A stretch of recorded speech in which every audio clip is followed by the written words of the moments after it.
Welcome back to Far Cry 6.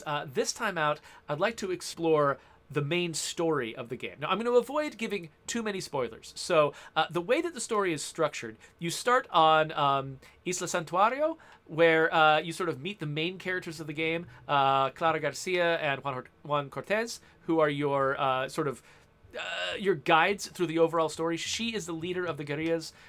He is sort of the kind of the old school veteran guerrilla who knows how to build weird stuff, and the two of them are sort of the ones who he guides you through the mechanics of your arsenal. She guides you through the story of the game. And the way that this is set up is, your main enemy is Anton Castillo, who lives in Esperanza, which is sort of the capital district of the island of Yara. But before you can unlock the ability to go after him, there's three big enemies that you need to defeat. Down here in El Este, you've got these two characters over here you got to take out. Over here in Valle de Oro, you got to take out Maria Marquesa. And then over here, Jose Castillo, who I think is like his nephew or something like that. Yeah. He's the enemy you've got over here. And in each of these places, you also have allies who are sort of your hosts. Here's Carlos Montero, and this is the guy. This is sort of the first area of the game you're encouraged to go to, though you can do them in any order. This one's the easiest. So I started in Costa del Mar, talking with Carlos Montero and his daughter, and his various employees, and I'm kind of halfway through this story, probably. And so I don't want to spend some time in this story because it's halfway through. The rest of these stories, though, I haven't even begun. I haven't begun going after Maria Marquesa with Talia and Paulo, and I haven't started going after Benitez and McKay with El Tigre. So I think we should probably... Let's just start at the beginning of one of these stories, because that's going to be minimal spoilers. And if you want to see how the story plays out, this is probably a good way to do it. So I'm going to track this mission right here, which is to meet Maximus Matanzas or whatever. So... Oh, okay, that's right. Okay, so Maximus Matanzas is going to be my main ally, my main sort of person who guides me through this, I believe, but I haven't met him yet. So usually you have to start by meeting some low-level people and working your way up in a local organization. So that's what we're going to do, but right now we're actually not there. Right now we're over here in El Este. So I guess I'll summon a plane. Let's summon a plane, and I'll fly over there. Now, I want to be careful, because I have not actually destroyed all the anti-aircraft sites in this area. So this might be ill-fated. We'll have to see how it goes. So luckily, they allow you to take off on a very short runway in this game, which I appreciate. And so, yeah, I am expecting that at some point we're going to get shot down. But just in case we don't, I'm going to aim myself at our destination. So there's fewer anti-aircraft sites over the water, I believe. So if I can get myself over the water, that would be ideal. I'm an excellent pilot. I can't actually keep the plane level, but that's okay. I don't have any passengers, no one to complain, no one to get airsick, so...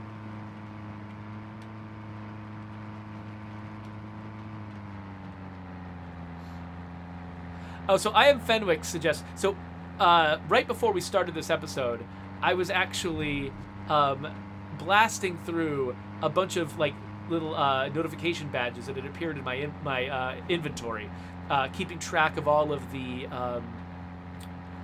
like, collectibles and things that I had found. Things that, revealed little pieces of lore that I could read, stuff like that. Ian Fenwick says, I think games need to come with a standard option to wipe all of the new thing notifications. I hate having to click onto every single one. Yeah, so if you don't... Yeah, that is really helpful for if you just don't care. And one thing to notice, it appears to be actually a really difficult problem to solve, to make those things respond the way that players expect them to. I've noticed that in Call of Duty Vanguard, for instance, whenever you unlock a new piece of equipment, they'll put notification badges in the UI of your arsenal to show you what you've unlocked and what you haven't. Or like what you've looked at yet and what you haven't. Except it's really finicky. Like, it seems like it doesn't work right half the time. And we actually have a really similar problem, on State of Decay. It's really hard for us to stay on top of that. Like, in State of Decay 2 right now, the build that's live right now, your radio badges pop up every single time. Like, your badges for new radio commands pop up every single time you start the game, even if you've long since looked at that radio command and observed that you have it. It'll just those badges just appear all the time for no reason. And so, and we also had a badge on the how to play menu that just stayed there forever. And every new session you started, you'd have a new badge on that how to play menu. So I can't really criticize Call of Duty Vanguard that much because we've had the same problem. It apparently is just really, really hard to stay on top of that stuff. There's a lot of little fiddly details there. So, okay, here's one problem. I don't know where there's any airports around here. I don't think I can land this. I might have to ditch it in the ocean. I'm like flying over here, but I have no idea what I'm doing. So, let's get over water.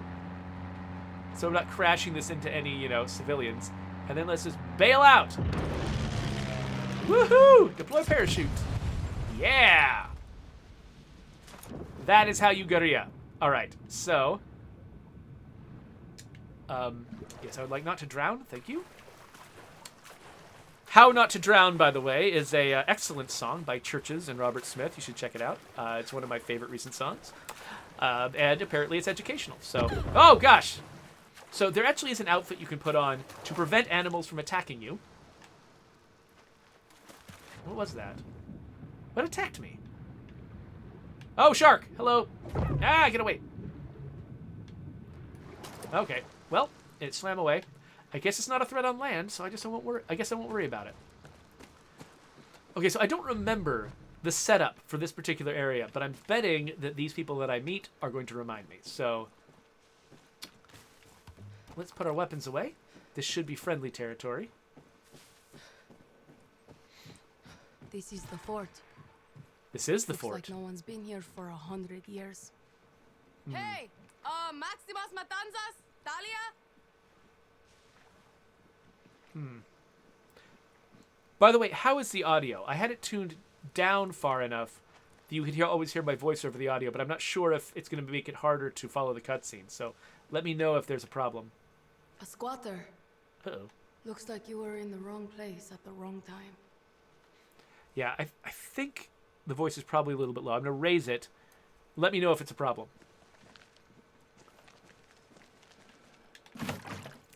Maybe they left a note.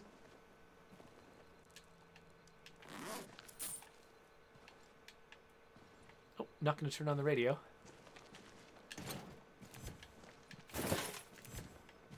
Aha. Scrawled note. Fake Yarans and outcasts. Moved to Oscura Marsh. Maria's soldiers hunt anyone who is different. If you are different, if you need to be free, join us at Camp Maximus. All are welcome. MM. They wanted others to follow. Clara, Maximas Matanzas was definitely at the fort. There's signs of a gunfight and shit thrown everywhere. That sounds like them. Can you pick up their trail? See, they won't be hard to track. That's what I'm Oops. Here's a letter. worried about. Rapido, Dani. And here's a jewelry box, which gives me spray cans. Spray cans are a resource that I use to customize the appearance of my stuff. And actually, yes, since I just picked one up, let's look at that. So, for instance, I've got my gun here. There's a bunch of different appearances that you can give it. So, like, if I wanted to have, like, a teal gun, or just a different kind of wood, or this fascinating two-tone thing, I could purchase it with spray cans, and then equip it, and so now my gun looks fancy. And I like how your character, whenever you change the appearance of your gun or its upgrades, your character will look over the gun and be like, yeah, nice.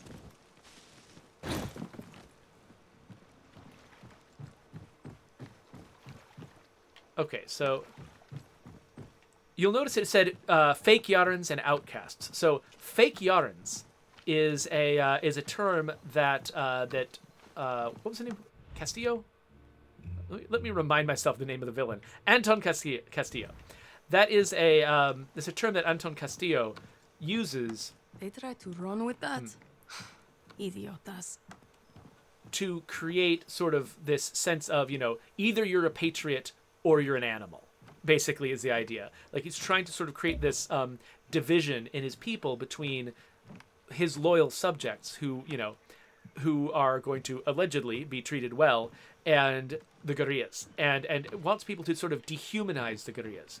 And so he calls people who oppose his rule fake Yarans, and encourages folks to sort of develop this patriotic sense of we're the real Yarans, and so it's okay for us to fight these vermin who have crept in among us. You can hear really similar type of political speech even in the United States right now sometimes. So it's a pretty effective example of the way these folks talk, and it's actually something that I've really appreciated with a lot of recent, art that I've enjoyed. Like there's a lot of like between Far Cry 6 and some other like TV shows that I watch and stuff, I've seen a lot of writers exploring, group dynamics like this, like how, cults work, how political, like kind of dangerous political organizations work, and like how people sort of, the language that gets used, how people get absorbed into these things. And so this game is among those. It's doing a pretty good job of sort of introducing you to the language that people use when they don't have your best interest at heart, and are sort of trying to amass a bunch of power at the expense of people. I think another really good example of that, if you have Hulu, you can check out Why the Last Man, which I really hope that they, nominally that show has been canceled, though I think they're still looking for a new home for it. It was really, really good. There's 10 episodes. They're all out right now. And one of the best things they do is they really lean into sort of depicting those kinds of group dynamics where somebody will be inducted into kind of a dark and scary organization for personal reasons that actually make sense. And you start to understand and sort of believe how these groups work. It's really effectively done. Anyway. Lord, please let me live. Free me, please. I don't know why that first shot missed, but whatever. Hey there! Let me untie you. Gracias. No hay problema.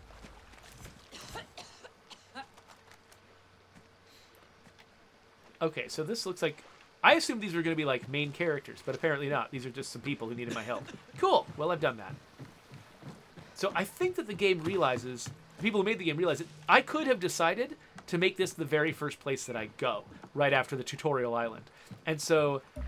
Whereas, you've seen me sort of bouncing around, taking over forts and stuff like that, freeing random civilians, that sort of thing, operating like I know how this game works. I believe that this sequence is probably going to be acting like I might not know, and sort of trying to introduce me to concepts like I'm seeing them for the first time.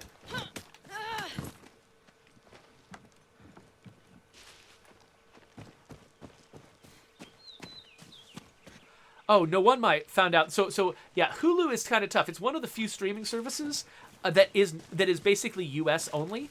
There's different countries have things like that. I believe that there's something in the U.K. called iPlayer. I have no idea what it is, but like I listen to some UK TV critics that talk about it all the time. We've got Hulu, and so folks who are not from the U.S. don't really have access to Hulu.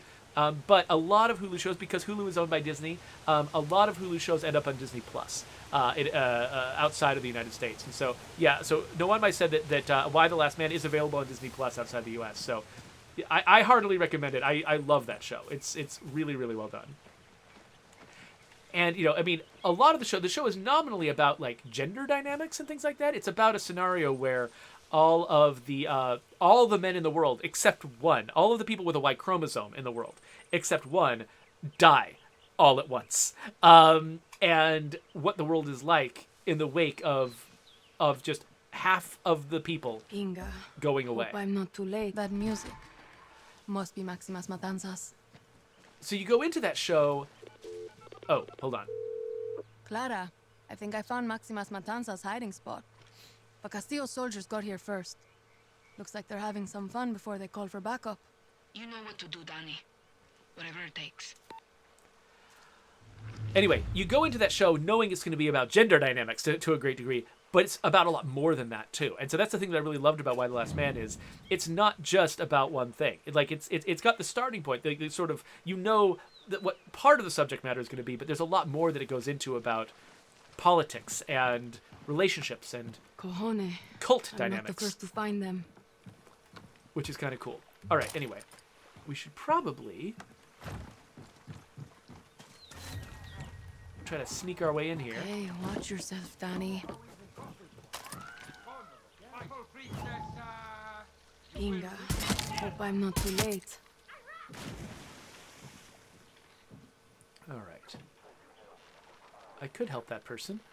First, though, figure out where the enemies are. There's an enemy over there, and there was something over this way? Oh, there's alligators. Oh, that person is hanging outside, upside down over the alligators. It's kind of messed up. Okay. So this guy shouldn't be that hard to take out. I don't think anyone's watching him. Oh, crap. Except he walked behind a rock.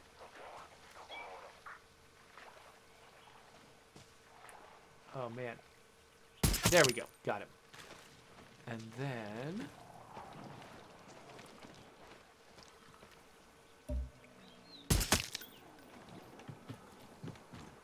What are you doing? Fuck those guys up! I am. I did. What do you mean, these guys?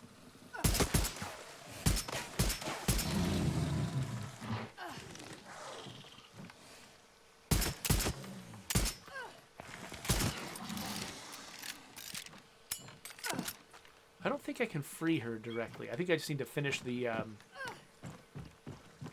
Now if she falls in, she won't be in as much trouble. But looks like there's at least one more enemy down this direction.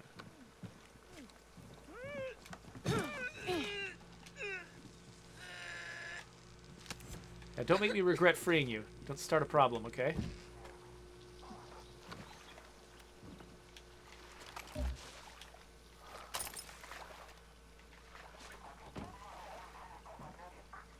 Can I do the cool shot? Oh, quit leaning that way. Lean back the other way. Ha ha! That's the last of them.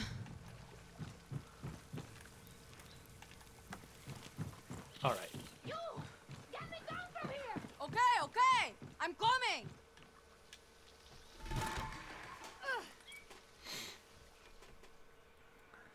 You gonna cut me down or what, carajo? Ding! You must be Talia. Move. What the fuck? Hey, you think I can keep this? No? Yes? Hey, man! You just saved Maximus Matanzas, the most blessed motherfucking group in Yara. Well, I would have done it myself personally, but, you know, I couldn't stop trying. Get out of my way. I'm Bicho, man! I'm from Mexico! Get me the fuck out of here! I know you can hear me. If I let you out, you're gonna behave? Mi amor. Fuck you, Talia! Oh, I thought you wanted to hide like a pussy-ass bitch. You want to die before we get to America? Oh, big man, Palo. So a real man takes care of his chica by hiding her in a stank-ass swamp. Fucking puta. Coño. Oh, Language that's just advisory, foreplay. by the way. Who are these people? Okay, okay. You guys ever heard of Libertad? Clara Garcia sent me. We were Libertad before Libertad. Who do you think dragged Clara to her first protest when she wanted to live in a fucking library? I don't care. Clara knows her boring-ass speeches won't convince Yarns to join Libertad. She needs her voice. Don't worry, Talia's full of shit and so are you. Welcome to Camp Maximus. They're animals. I love this Mexican tourist guy. He's great. Everybody! Soldados are gone! Come on out! All right, so one thing I have not showed you yet is what it looks like to be in a base. You got a third-person camera.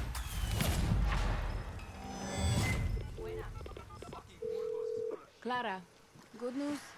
Maximus Matanzas is safe and they've actually got a decent camp here. Bad news, they don't give a shit about Libertad. Give it time, Danny. They've been through a lot. We can't beat Castillo without Talia's voice and Paulo's discipline. You just need to help them find it. Okay, Clara. Gonna trust you know what the hell you're getting me into. You here to pick up Paulo's slack? Tell us what to do. We got a lot to do here. Let's see what they have to offer first. They sent this Danny person to help us. I don't need Libertad or Clara Garcia's help. We live in a swamp. We need all the help we Doing can a lot of get. storytelling, and so I don't get a lot of chances to talk. Out there. My wife and not worry about being thrown in jail. Hope you're here to help us. Okay, let me get far enough away from people that we can talk. So, this is a base. I have not actually, like, this is like one of the main bases in the game. There are 3 of them, as I understand it. So, this is actually taking some of the innovations that came into Far Cry from New Dawn. Remember, in New Dawn, it's one of the off-year Far Cry games. It was based on Far Cry 5. It used the same map as Far Cry 5. It was a sequel to Far Cry 5. But it was a post-apocalyptic one, and a huge part of the post-apocalyptic genre is building your base. State of Decay 2 does it too, and so they had a base building mechanic, which is basically the resources you collected out in the world from hunting animals, taking over enemy bases, and capturing their trucks, that sort of thing.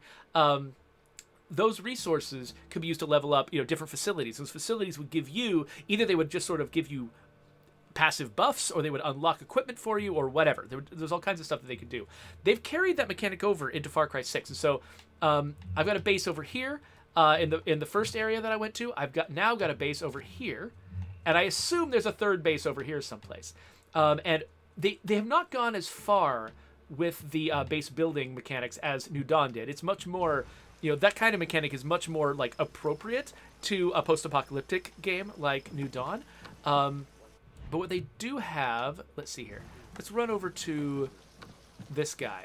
So instead of having like a bunch of different facilities at one base, I know Paulo's got a lot going on with the camp, but we need all hands on deck. You're new around here. they've got basically 6 different facilities you can build, and you've got 2 slots at each of your 3 bases. So you can eventually build them all, and you just decide which order you want to build them in and at what bases. So I've already built the Banditos Barracks, which lets you take these like weird little side missions. We should actually check that out at some point. Weird little side missions that are sort of they're kind of like Assassin's Creed Brotherhood missions. That's what that is, and it unlocks special equipment for you and stuff that you can't get any other way. The fishing hut unlocks fishing stuff, and I haven't quite been able to figure out how to excel at the fishing minigame. So one reason I built this at my last base was because I was curious about it. I wanted to see if I could figure it out. So far, I have been unsuccessful. But then there's the Hunter's Lodge, which I guess...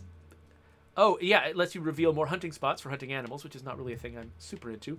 Guerrilla Garrison.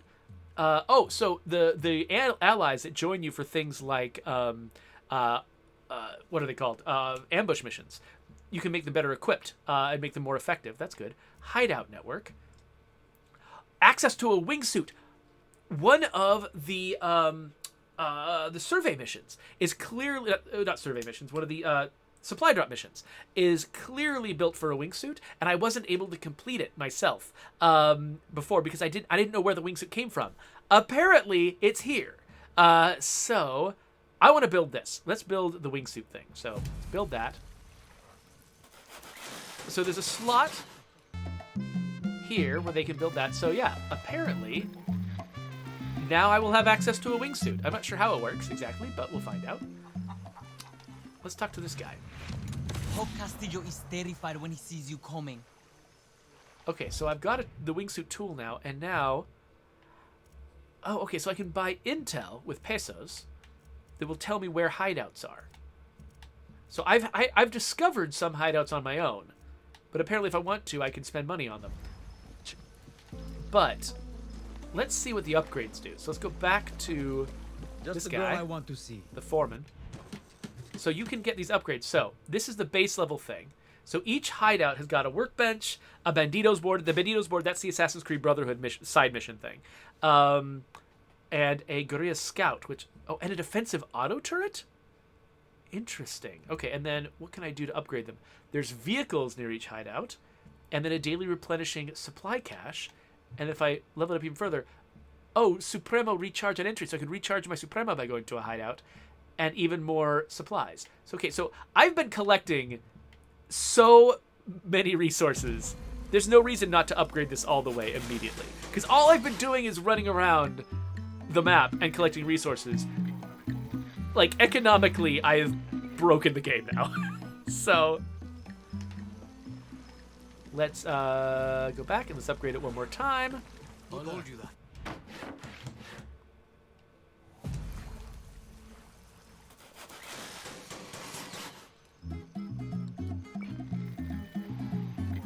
So it looks a little fancier, I guess.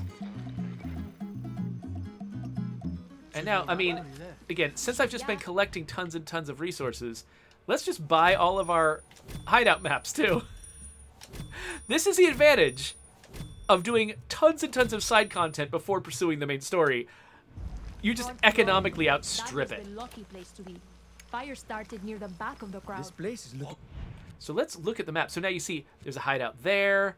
There's a hideout here. There's a hideout here. There's a hideout there. There's a hideout over here. Over here. There's a town over there. There's a hideout right here. I've discovered so many hideouts. What about up here? Oh, wow. There's even some hideouts in the early map that I haven't found. And this is where we're going to try out our wingsuit eventually. Better, no? How did you get out? That's all you. What else should we build here? Let's go over here. So, the cantina. Trade animal and fish for meals to grant temporary buffs. Oh, I didn't know that was a thing. I mean, I'm sure I read it at the beginning, but completely forgot about it afterwards.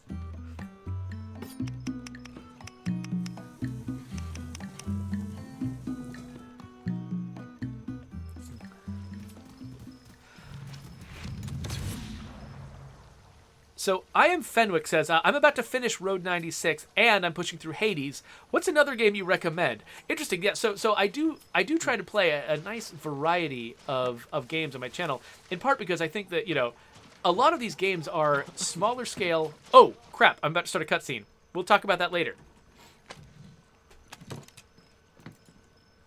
You're still full of shit. A lot more people here than I thought. Are they musicians too?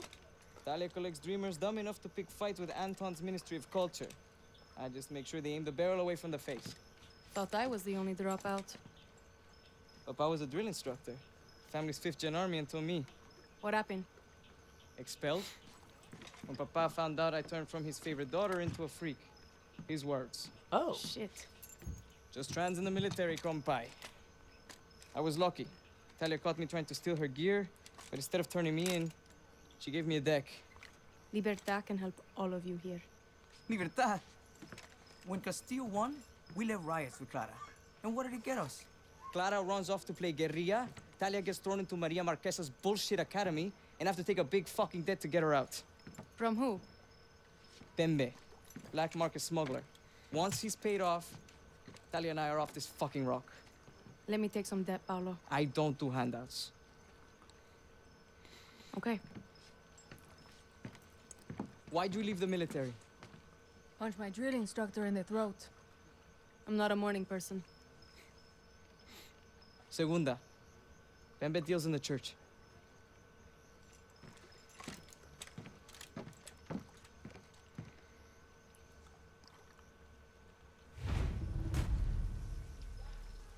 So, a couple things to talk about. First off, one thing that they are really emphasizing in sort of, especially like a lot of the side content of the story, things that you like in conversations you encounter in the world, things like that, they are really emphasizing not just, you know, Anton Castillo is this big bad guy because he's like the emperor and the empire. Like, they're not just saying he's evil, like, and then just sort of making you accept that.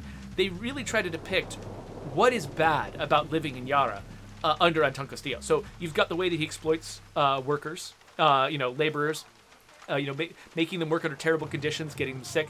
There's a character who is in this game who is dying of cancer because of his exposure to the chemicals.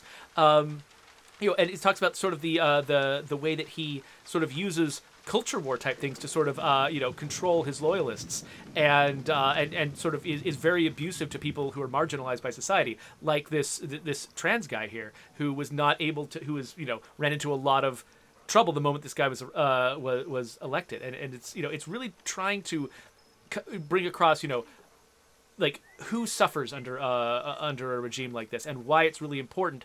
You can't just, it's not just like, oh, he's the bad guy, I've been told he's the bad guy. They're really trying to make you feel what it's like, why he's the bad guy, why why this revolution needs to happen in order for people to just be able to live normal lives here without being exploited or abused because of who they are, and their place in this culture. So anyway, so we were talking about games that I recommend. So that's the thing. Like, I don't know if there's anything I could recommend that I haven't just already been playing on my stream already. I mean, my stream is actually just browsing over my videos is a great way to find games that I recommend. Like, I know that I have gotten some really positive feedback from people who watched me playing Inscription, which I haven't played it any further since I finished the videos that I made about Inscription. But the people who in my audience who played Inscription after watching me play it and took it further have had really, really good things to say about that game. So I need to go back to it at some point. The problem is this is the era this is sort of the time of year when so many huge games are coming out. It's really hard for me to commit long term to any particular game. One of the reasons why I've played so much Far Cry 6 is because it actually takes very little focus, and I can, play this game while doing other things, while focusing on other things. So it has found a way to fit into my life in a way that a lot of, like, Inscription, I can't be doing something else while I play Inscription. You have to be really listening to the dialogue and paying attention to, like, weird hints and chasing down the bizarre, stuff that sort of pops up in the world. You really have to be focusing on Inscription to enjoy it. And Far Cry 6, you can enjoy, there's parts of it you have to focus on. There's a huge swath of experiences in Far Cry 6 that you don't have to focus on all that much in order to get the full benefit out of them. And so Far Cry 6 has been the game that I've been spending most of my time on because of that. But that also means that I haven't been spending enough time, as much time as I want to, on the other games in my library. And so, kudos to Far Cry 6 for giving me what I needed right now.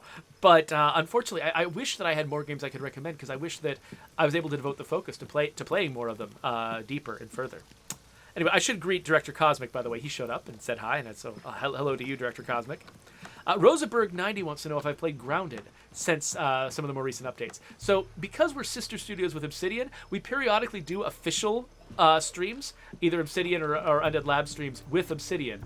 In fact, we're planning on doing a couple of extra life streams with them in the near future. So, that's kind of when I get my exposure to Grounded. I know eventually I'm always going to come back to Grounded with a really well-informed guide, so I haven't actually been playing that much Grounded on my own. If I've got very precious time to spend, playing video games on my own, I usually spend that time on the games that I'm not going to be playing professionally. All right, so it looks like what that guy wanted me to do was come over here and pay off a debt to this guy named Bembe. So how do I want to get there? There's a few different options. I think they usually... Oh, wait, actually, I was on my way to try to finish upgrading the cooking station. Girl I want to... Let's finish upgrading the cooking station before we head out. And let's try to eat some meals and get some buffs before we do it.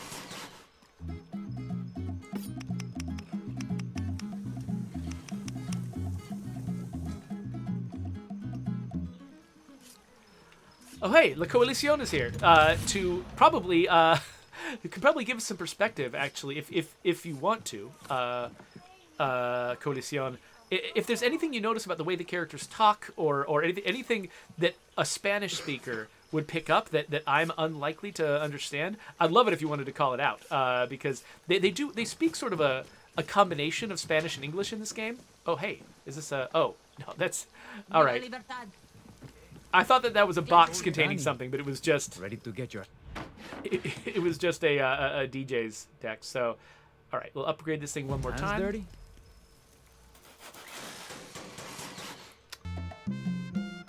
Oh yeah, so Dud Missile says, wait, Far Cry 6 has third-person sections? Yeah, so one of the things that they do at the base is, because you have a customizable character in a first-person game, that could actually be... just feel kind of pointless. I mean, your character's model does show up in the main menu, and so, that is one way you can see yourself, but they wanted to give you at least one place where you could sort of see yourself depicted, and sort of benefit from all of the customization choices that you're making. So these safe bases where how are you? where there's never any combat, they give you the opportunity to sort of see yourself and get a sense of who you are. La Coalición, I believe, is from Mexico, and so there's actually one Mexican character in this base. So Yara is meant to be a Caribbean island, and so it actually draws from, the cultures from a lot of different real world island nations in the Caribbean to sort of put together, the identity of this place. It's not meant to be any one particular island. It draws from a lot of places from Cuba to Haiti to lots of islands in this area. But there is a character who is from Mexico here. And so he's kind of depicted as a little bit of a tourist buffoon. Like, he's not from this place. And so he doesn't have the same investment in the revolution that's going on in Yara that everyone else has. He's here for the ride because he thinks it's exciting, which is an interesting sort of character to depict here. So let's talk to the camp chef and see what it is that I get from, interesting. Okay, so historically, I've been shooting animals, collecting their meat, but then selling it for resources because I didn't have anything else to do with it. But we've got a cantina here where I can get these buffs. Oh, and the buffs last for like 6 hours? Is that really 6 hours? That makes sense, actually, because if I can only build the cantina in one place, then I'll probably want to eat there and then spend a lot of time doing other things in other places without having to come back all the time. So that makes sense that it would last a long time. Explosive egg salad? Sure. Awesome. Anyway, so I guess we should shoot some animals while we're out there and see what that can earn us later.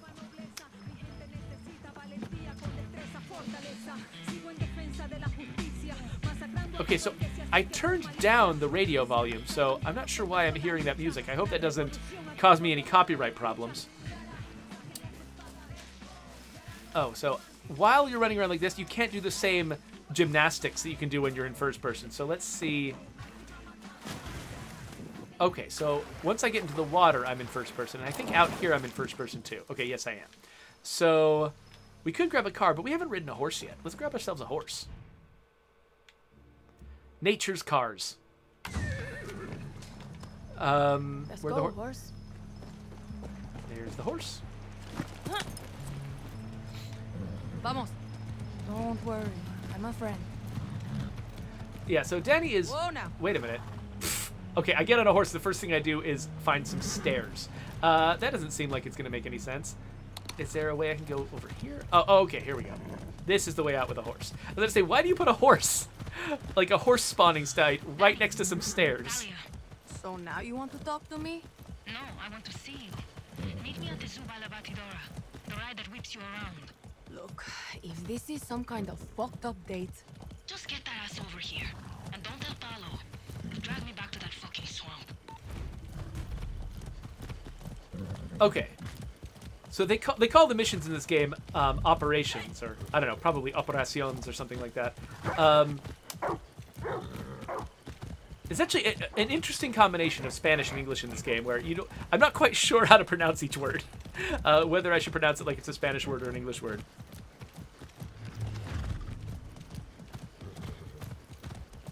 So I'm just heading vaguely in the direction of this mission, hoping that it's going to get me there. Oh, who's this? So the one weapon that you assign as your sidearm is the one that you can use from horseback. And it looks like it auto-aims for you.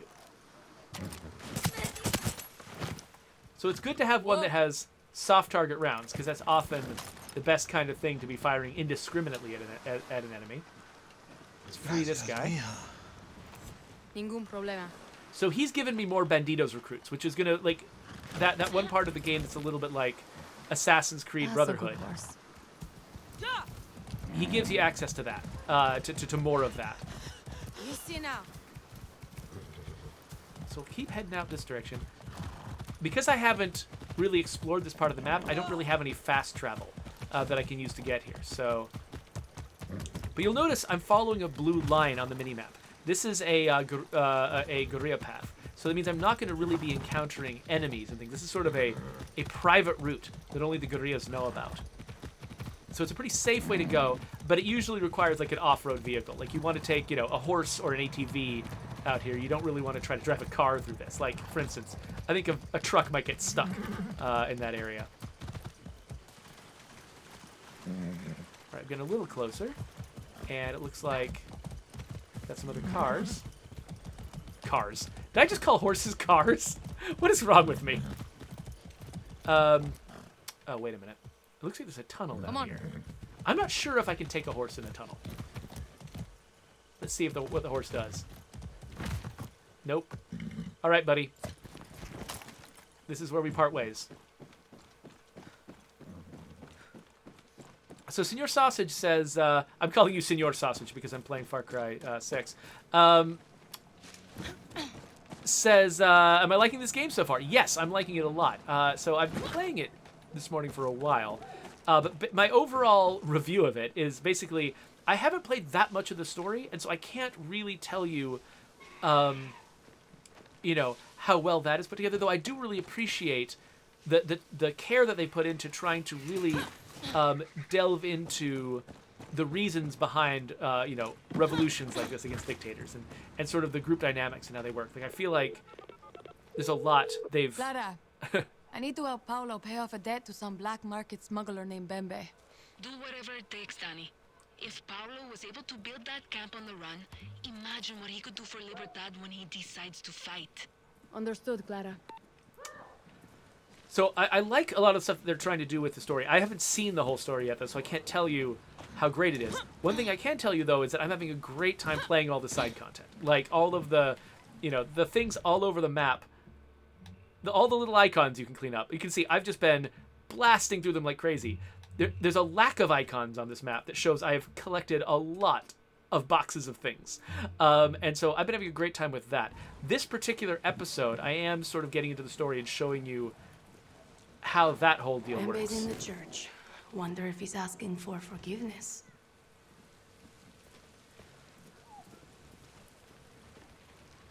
Okay, yeah, Senor Sausage says that he plays the game a lot the way I do.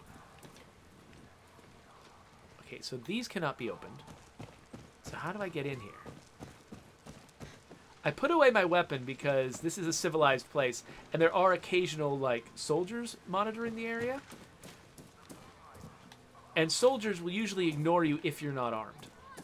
All I'm saying, if he asks you to confession, don't go. Oh, you could do a lot in a confession booth. Go home to your husband. But I've done so many bad things. I need to talk to God. Okay, Clara's whatever. got my support.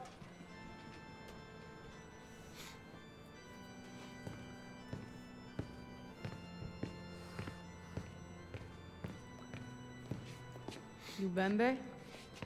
I know a sinner when I see one. Bembe. What's wrong with Ola, asshole? Try to fuck me, Danny Rojas. I sell your organs to the Yankees. And I know if I shoot you, Paolo's debt disappears. No. You have rules. You might kill, but you're no killer. Mierda, you got me. So what does that make you? I kill guerrillas. I also kill soldiers.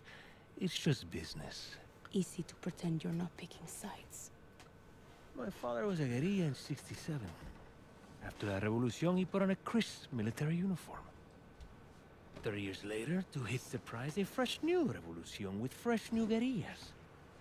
They thank him with a bullet to the skull, buried in the same crisp uniform. Are you ready for your uniform, Rojas? It goes both ways. How's that? You were just dressed like a priest. I like you, Danny Rojas. We can do business.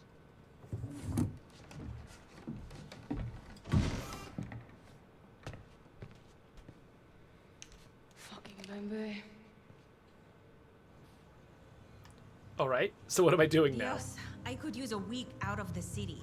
So? Why don't Okay, you go? Rojas. Nowhere to stay, I need you to no money. pick up my key from my business partners. Where are they? At the hotel. My associates are named Dmitri and Vasily. They're Russian and they're twins. I'll make it easy and send a picture. You're too kind. They say kindness is the lowest form of manipulation. This is a simple job, Rojas. Get me my key, and Paolo will thank you. I don't want Paulo's thanks. I want Paulo's debt cleared. We all do, Rojas. Me most of all. Right. I'll get you this key. But then you and Paulo are square. Understand? Love you, Rojas. Bye-bye. All right, so I've got a photo. These are my targets. I really like the way they use the phone in the game, by the way. And also how messed up and cracked it is. It reminds me of my own phone. Okay, so I'm headed that direction to go find these guys. I wonder... I don't think this truck is going to be much faster than going on foot. So let's go on foot. La Coalición says, interesting fact, there's a popular meme song in Spanish called I'm gonna pronounce this wrong. Que difícil es hablar el español, which is about all the weird differences between the way Spanish is spoken in different parts of the world. Which, I think there are similar songs and jokes for English, because they say that, like, America and the UK are two nations separated by a common language. That, we sound like we always think we speak the same language, and for the most part we do, to the point where we don't really think about the differences until they come up, and then it's really strange. Like, for instance, the word pants in American English means trousers. Means like what you wear on the outside on your legs. But that word in UK English means underpants. It means the word that we call them underpants in the United States. And so when you see someone is in their pants, that means that they're in their underwear. And so listening to Americans talk about pants is always weird for people in the UK. Similarly, the fact that Americans a very common name in the United States is Randy. There's a lot of people named Randy in the United States. In the UK, it means the same thing as horny. Exclusively means the same thing as horny. Nobody gets named Randy in the UK. And so when you have a character in an American story named Randy, it always causes giggles in the UK. Stuff like that. So I assume there's all kinds of stuff like that in Spanish as well that I wouldn't know about as a non-Spanish speaker.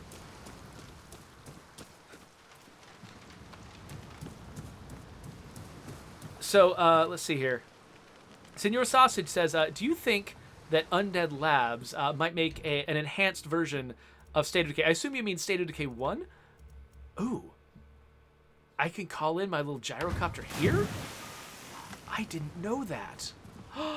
That's really cool. And I also didn't know I could land it in the water. I've been using this thing exclusively on land. That's amazing. So I don't think we're going to do that anytime soon. State of Decay 1, we've made a lot of improvements to the franchise since State of Decay 1. There were things that it did really, really well that maybe we could learn from. But if we're going to, try to create that experience on the Xbox Series X, what we should probably do is take the lessons from State of Decay 1 and apply them better to State of Decay 2, which people are already playing on the Xbox Series X, rather than making a special version of State of Decay 1 for the Xbox Series X. You can play State of Decay 1 already on the Series X, and I'm sure it'll perform much better than it has on any past platform. And so, to some degree, it's almost like... Oh, hello. Let's... Where are you hiding? Oh.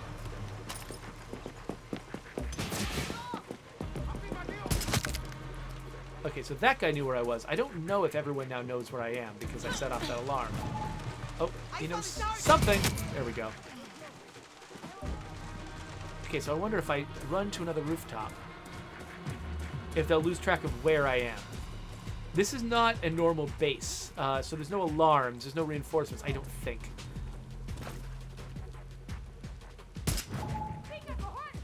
So I can kind of go nuts here. Oh, hello.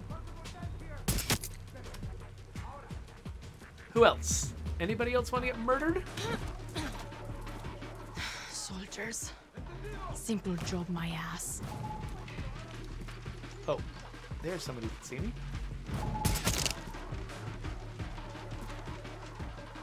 I assume everyone's down here.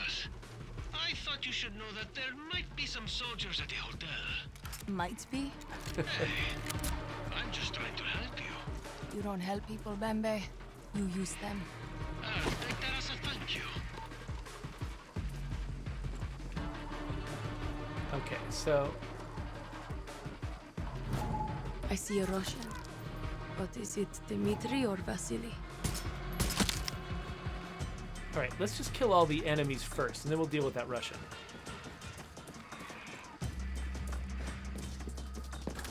What? All right. So I missed a lot, so I actually need to reload my gun, which I normally don't have to do.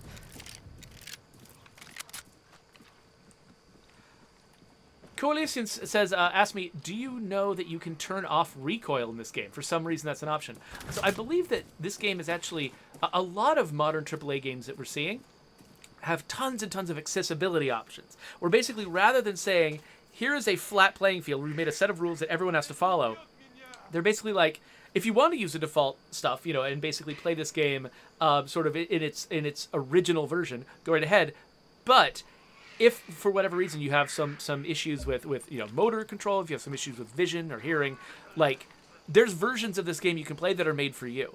And so the approach to difficulty these days is really, really interesting, where it's not really about setting a universal difficulty level that everyone has to meet. It's about setting sort of a default difficulty level, but then letting people decide, if I want to make this game easier for myself, for whatever reason, make it more compatible with what I'm capable of doing, you can. And that's not like, you know, it's not treated as like, oh, well, now you're playing in easy mode. It's just, you've turned some options on and off to make the game more appropriate for you. And, you know, my philosophical approach to accessibility is basically all games are accessibility problems. You know, I cannot, in the real world, run around like a superhero and free a small country from a dictator. That's not a thing that I can do in real life. So this game is all about sort of taking that experience and making it accessible to me by giving me controls and powers and options that I can use, that I'm capable of using, that I couldn't use in real life. And so there's nothing wrong with adding more accessibility options, more options to turn off more difficult parts of the game or adjust difficult parts of the game to make it accessible to somebody else. Like, there's no, like, I mean, people treat it like it's almost some kind of moral difference. Like you're making the game, you know, by adding accessibility options, you're doing something that violates the game. I'm like, no, all games are accessibility. That's all game design is accessibility design. It's just, when you're adding new accessibility options that sort of change the difficulty in various ways, all you're doing is taking it one step further. The game's already taken 25 steps to try to make this accessible to me. Taking one more step to make it accessible to somebody else, that it should be obvious that that's an okay thing to do. Anyway, there's my little rant. Let's find out what the story's about. Who are you? Are you Dmitri or Vasily? Dmitri. Who the fuck are you? Bembe sent me. Where's the key? So that's what this is about. Bembe fucked us good. First he sends military, then he sends you. I don't work for Bembe. I'm just here for the key. My brother has the key. The soldiers drowned him like a dog, but he didn't once beg for his life. He died in that fancy pool like a man. My Vasily. Gracias. I'm sorry about your brother. I'm getting out of Yara. You should too before Bembe stabs you in the back. Idiota Kusok! I never should have come to this godforsaken country! Oh, gosh. Okay, yeah, again, they're leading real hard into letting you know how bad things are in Yara.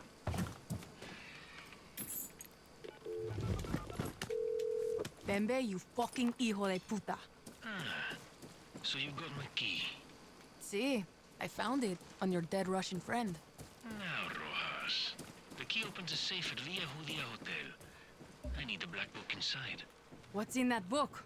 For you? Paolo's freedom. Oh, okay, I'm running the wrong direction. Oh, actually, I left my vehicle on the roof. Let's try to see if we can get back up to the roof and grab it. Is this? I think that's not a way up. What is the way up? Oh, here we go. The same ladder that two different people tried to use to reach me.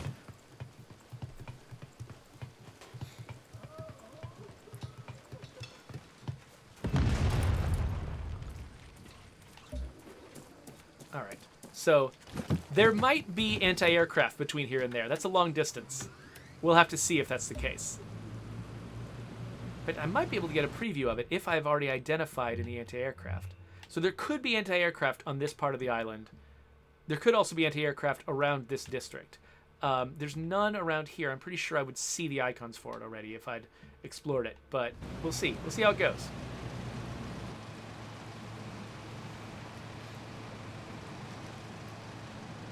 So Jedi Cytric says, I love this modern approach to difficulty, and says, as someone who has limited gaming time, especially during semester, it's so great. Yeah, so I think that a part of, there's a couple different things that are motivating sort of this modern approach to accessibility. One of them is just a general better understanding of sort of the needs and the experiences of people who have various disabilities. I think that for a long time, people have just sort of treated that as like just a distant 100th consideration, something that's not.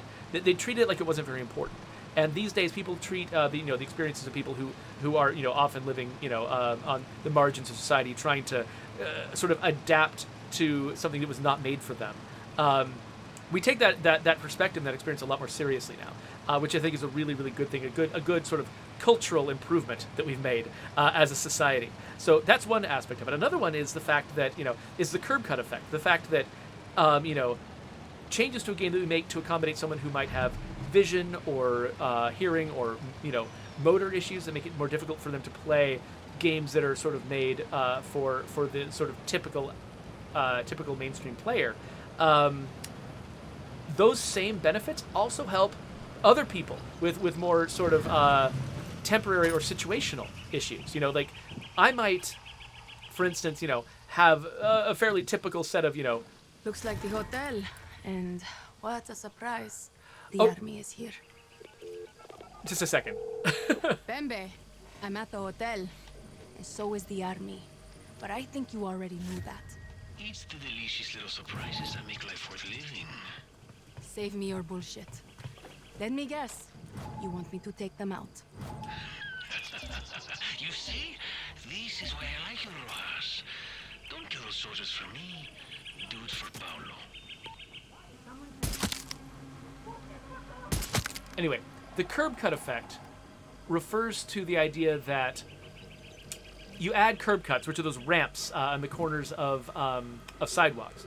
You add those to help people with wheelchairs, but then it turns out people with strollers, people with shopping carts, people with other motor disabilities, people who want to ride their bicycle up and down the sidewalk, like there's tons and tons of people who benefit from that. You don't have to be in a wheelchair specifically to benefit from curb cuts, and so after you create them to support a disability, you find out that actually there were lots of people who wanted that, and maybe it was worthwhile, officer, to support people with disabilities because they're not actually the only people who benefit from that stuff. We all benefit from having the world be more accessible, whether we have a disability or not. And so even if you're thinking purely selfishly from the perspective of someone with sort of typical sneaky capabilities, there's still a benefit to thinking about accessibility. And so that is also true of video games. Accessibility options that make the game less challenging against particular capabilities of the player also might help people who, for instance, have trouble with their time budget. Somebody like, say, Jedi Cytrix, who during a semester has got a lot of work to do and not a ton of time to devote to playing the same part of the same game again and again and again, trying to master it. Who doesn't want to spend that kind of time? Who wants to be able to experience the benefits of a game and the story of a game and sort of the joy of getting into the flow of a particular game, who wants to be able to enjoy that but just simply doesn't have the time in their life because they're doing other really productive and useful things with their lives, who can't just play games 24 hours a day. A lot of these accessibility options make the game more playable by somebody like that, who I believe that your Jedi Cytrix does have things like Vertigo, which do require like genuine accessibility options in games, but that's not the only not every game challenges her motion sickness. issues. But even games that don't, there's still reasons why she might want, a game that sort of that allows you to make it easier so that you can get through it faster with less of a time, less devotion of time. So, like, accessibility options aren't just good for people with disabilities. Accessibility options are good for all of us. And so we should all be on board with it, rather than sort of, trying to, be a gatekeeper about, oh, no, games need to only be made for people like me. Because you might be surprised sometimes, like, at some point in your life, you might, even if you're the type of person who's like, I want games to be incredibly challenging, in every possible way for a gamer like me. It's not like adding accessibility options breaks that for you. You can still play with all of the defaults turned on, and it's totally fine. No one's stopping you from doing that. There's going to be a time in your life where you're going to wish for accessibility options. And so support them now.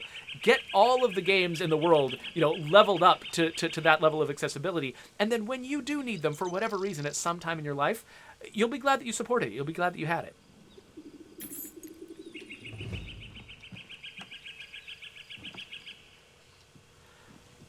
Okay, anyway.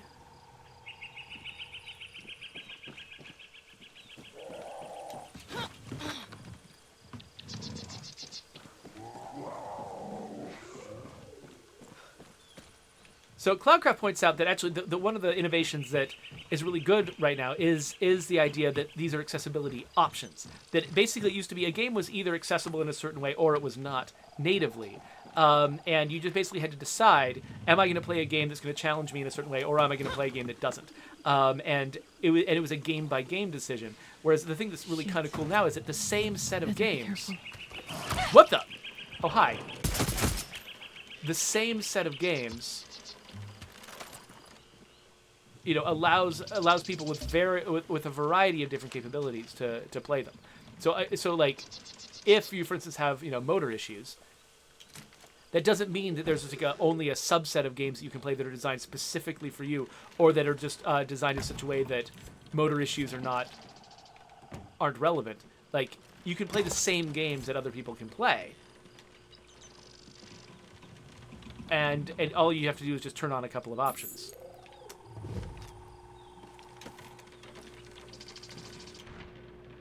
Dmitry and Vasily, a little bird told me you two were making moves, even thinking of expanding your operations behind my back. I'll admit you have done very well for yourselves, but this is Yara. The Russian bear is strong, but this island belongs to the crocodile. Beware my bite. Bembe. Right, let's see what's in here. Bembe, it's done.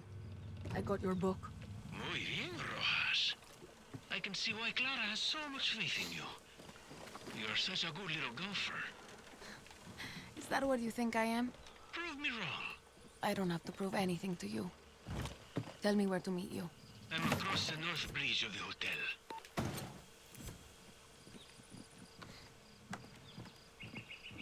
Yeah, so the coalition says we need to support it. We're all going to get old eventually. Exactly. It's like that's something I just don't understand about people who are really hostile to accessibility options. I'm like, you realize you're not going to be 23 forever, right? Like, at some point, you're going to be 73, and you're not going to be the same. All this for a book.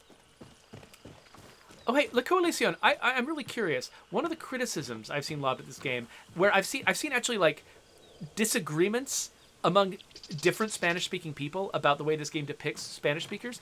One thing that they have the characters do a lot is they're speaking English for the benefit of the American audience, but they keep working Spanish words into their dialogue. So, she says the word coño all the time. I actually don't know what that means. It sounds like it might actually be sort of a negative slang term. She says that all the time in the middle of English sentences. And they'll say gracias in the middle of English sentences, hola, stuff like that. Common words that Americans usually know from Spanish.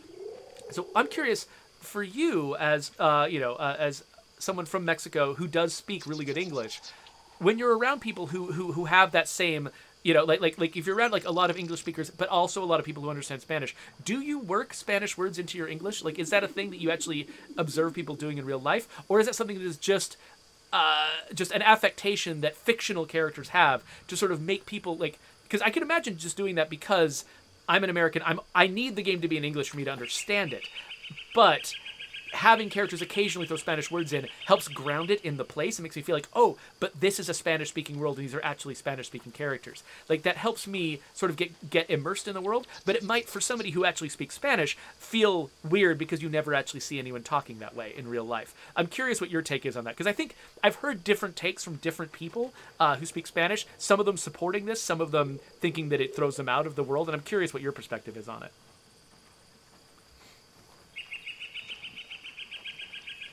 Let's see what's going on over here. Oh, it's Bembe. Hello. I'm going to take my prize right now. Gunpowder! More of that. Sweet. Thank you for securing my new port. Thought you wanted the book from the safe. Can't a man have both? Of course, Via Judia Hotel is the real prize jewel. It's the best smuggling port on the south coast. You just needed someone to clear out the competition. The Russians made good money from this place. And with this book of corrupt officials in their pay, that money will now flow to me. We are done here, but you and I still have business to do, Rojas. You've paid off some of Paulo's debt, but not all. Don't worry, I have more work for you. So I'll be doing a bunch of stuff with Bembe, it looks like.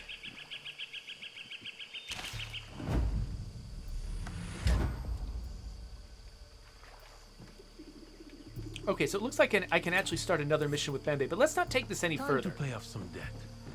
Because, for one thing, I like to keep these episodes fairly short and digestible, and I also want to avoid too many spoilers.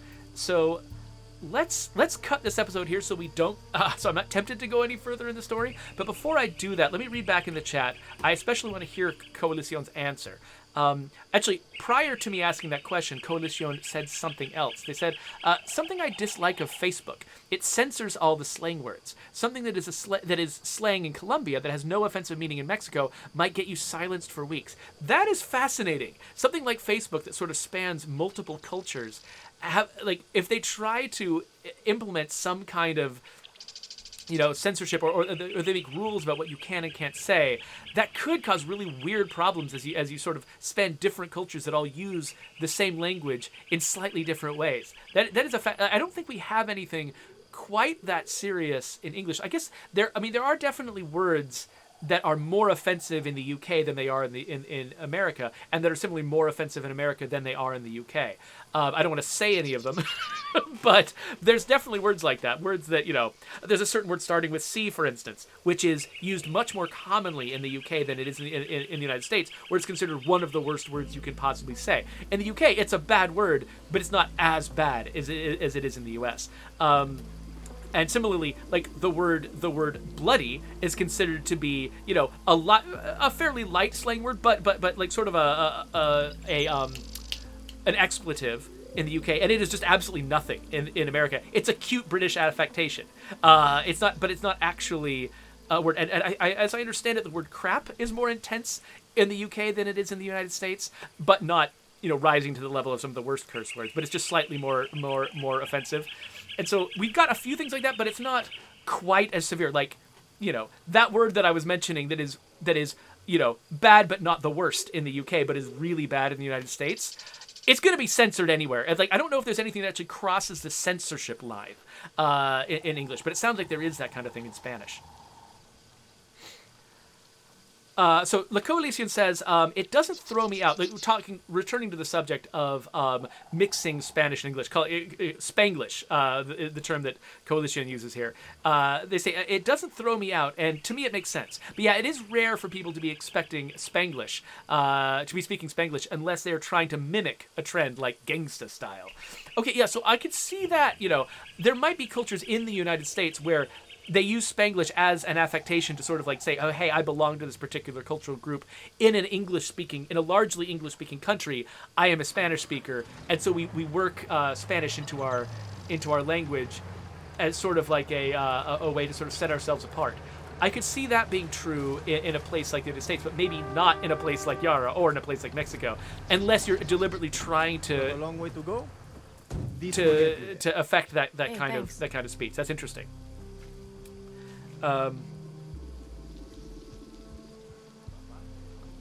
Okay, All right. Well, now I know what that word that I've been saying, that Spanish word that I said that I repeated, means. It looks like it actually is very similar to the C word that I was talking about, though maybe not quite as intense. Okay, well, I'm not going to repeat it again, just in case. I'm not sure how intense it is, and I don't want to be offensive. But good to know. Thank you, Coalition, for filling me in on that. Oh yeah, Hataj points out a common word, slang word for a cigarette in UK English that is a very offensive slur in the United States. That's one I hadn't thought about. That actually might be probably the best example in English of a word that really crosses that line from being deeply offensive to being, just sort of a light term that doesn't carry a lot of emotional meaning. So thank you for pointing that one out. That is a good example, Hataj. Okay, anyway, yeah. So, yeah, Cloudcrap's making fun of me. He's a nice family-friendly stream, Jeffrey. Yeah, I'm doing my best to not actually say anything that's horribly offensive, though, because we're talking about things that span different languages and cultures. It's hard to get it right. And so, I get the sense that the Far Cry 6 team is trying their best to get it right. There's probably going to be, the thing is, there's going to be a lot of individuals from different backgrounds who feel like that it's off key for them.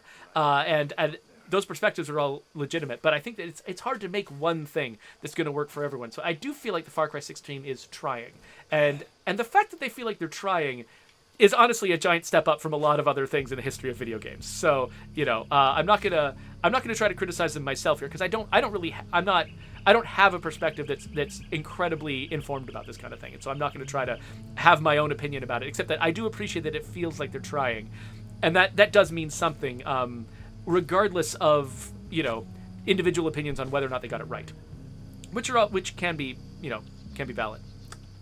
Anyway, so we have spent some time on sort of these story missions, and I think it is probably time to wrap up this episode. So let us do that. If you want to subscribe to my YouTube channel, I'll stick a button right there. I'm not sure if I'm going to do another Far Cry 6 episode. I might, as I explore the game further, there might be more that I have to say. Actually, you know what I want to do? Fly in a wingsuit. We're going to fly in a wingsuit, and that's going to happen here. So click on that if you want to see me do that.